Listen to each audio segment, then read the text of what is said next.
Au palais de justice de Troyes s'est terminée ce matin la nomination de 9 nouveaux magistrats.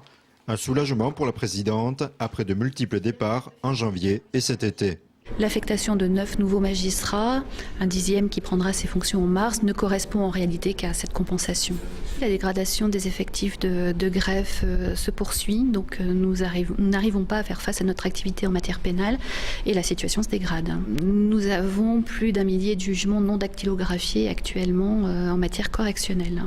Âgés de 26 à 30 ans, ces jeunes recrues assurent majoritairement la fonction de juge. Certains étaient encore étudiants en début d'année. Leur carrière débute ici. Par choix ou obligation, la juridiction doit faire face à des changements fréquents de personnel. Il y a une rotation qui est assez importante, c'est vrai, quelquefois trop importante. C'est vrai que les magistrats restent souvent sur une période de temps de l'ordre de 2 à 3 années, ce que nous trouverons effectivement un petit peu court. Ça, c'est un risque auquel nous nous exposons, mais qui n'est pas propre à la juridiction de Troyes. La chancellerie définit chaque année la liste des postes à pourvoir dans toute la France. L'étudiant connaît son affectation à l'issue de sa formation.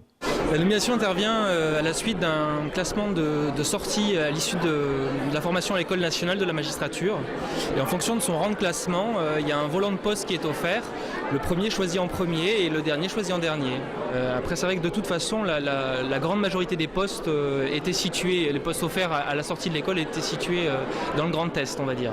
Un greffier adjoint sera recruté d'ici la fin de l'année. D'après la présidente, il manque tout de même au moins 5 postes de fonctionnaires afin d'assurer les missions quotidiennes.